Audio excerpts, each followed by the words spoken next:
Pernah nggak Anda merasa atau terjebak dalam situasi sulit bayar hutang?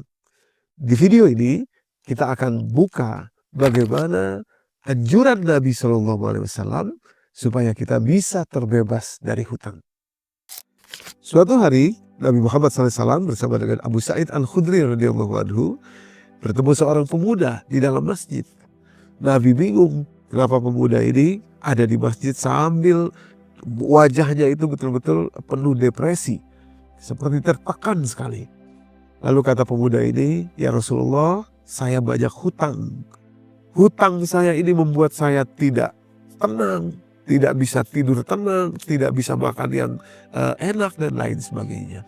Lalu Nabi SAW bertanya kepada si pemuda tadi, "Mau nggak saya ajarin caranya supaya bebas hutang?" Tentu saja pemuda itu menyambut dengan baik, dan kemudian diriwayatkan hadis ini oleh Abu Sa'id Al-Khudri. Nabi mengajarkan kalimatnya, "Allahumma inni a'udzubika minal hammi wal hazan, wa a'udzubika minal ajzi wal kasal, wa a'udzubika minal jubni wal bukhl, wa a'udzubika min ghalabatid dain wa qahrir rijal."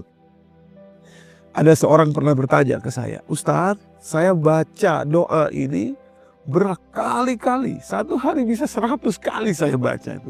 Tapi kenapa tidak bebas hutang juga ya?" Gitu. Nah, di sini persoalannya. Doa yang diajarkan oleh Nabi Muhammad SAW ini dan juga doa-doa lain yang kita lihat dari dalam Al-Quran dan dari hadis-hadis sahih Nabi SAW bukan mantra yang hanya dibaca oleh lisan kemudian urusan selesai. Tidak. Doa ini adalah panduan step by step, terap demi terap yang harus kemudian kita lakukan. Dari dalam doa itu kita sadar ada 6 langkah yang disyaratkan Nabi SAW sebelum akhirnya di langkah ke-7 terjadinya bebas hutang kepada diri seseorang. Jadi kita membaca sekaligus mengintrospeksi, mengevaluasi diri kita, mengubah, mengeluarkan apa yang tadi diajarkan oleh Nabi. Coba kita mulai. Kalimatnya begini, "Allahumma inni a'udzubika minal hammi wal hazan." Dua yang pertama, "Ya Allah, lindungi saya, bersihkan diri saya." Artinya kita introspeksi ke dalam diri, yakni 2 hal utama. Yang pertama hammi, yang kedua hazan. Hammi itu rasa khawatir, rasa takut, rasa cemas. Hazan itu rasa sedih. Rasa takut, rasa cemas berasal dari sesuatu yang belum terjadi di masa depan, tapi beban emosinya sudah mengganggu kita saat sekarang.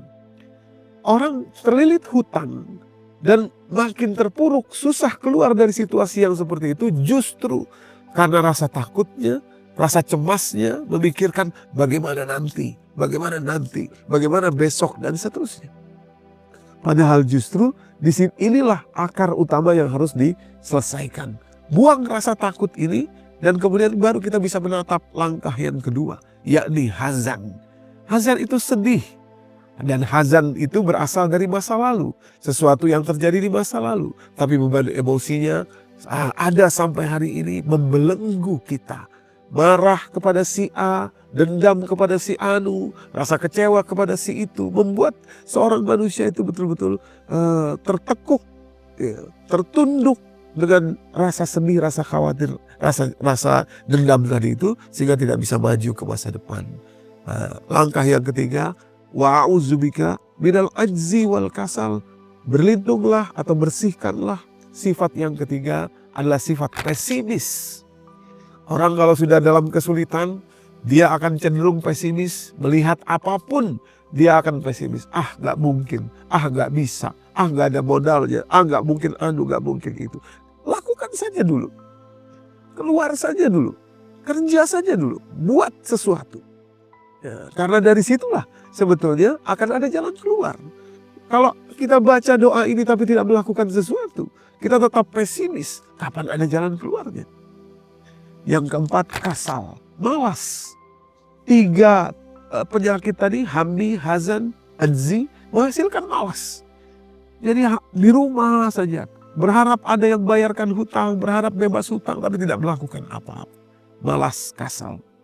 Langkah yang kelima atau persoalan kelima yang harus kita bersihkan adalah jubni, Dan yang keenam adalah bukhel.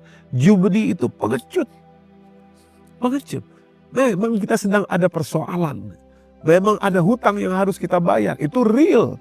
Tapi rasa takut yang membuat kita jadi pengecut itu tidak real. Itulah yang membuat kita tertahan dari menemukan jalan keluar. Nah, dan berikutnya yang terakhir, pelit, bukhel. Justru ketika Anda butuh solusi untuk keuangan, untuk apapun itu, jangan pelit. Memberilah. Kalau nggak bisa pakai uang, pakai waktu. Kalau nggak ada dana, pakai tenaga. Ada orang yang harus dibantu, bantu. Jangan pikirkan dulu bayarannya. Karena disitulah Anda menjadi seseorang yang generous. Jangan pelit. Jangan bukhel, justru mempersempit. Setelah 6 langkah itu dilalui satu persatu, introspeksi, berkaca diri, kemudian bersihkan. Allahumma inni a'udzubika minal hammi wal hazan wal ajzi wal kasal wal jubni wal bukhl. Baru kemudian pada langkah ke-7 Nabi mengajarkan ghalabatid dain, ya Allah, bersihkan saya, lepaskan saya dari jeratan hutang. Ini adalah tangga, langkah yang harus kita lalui satu persatu. Sebuah studi menarik pernah dilakukan di Kanada oleh beberapa orang peneliti, namanya Michael Wall, kemudian Timothy Syke dan Shannon Bennett di Kanada, di University of Carleton di Kanada.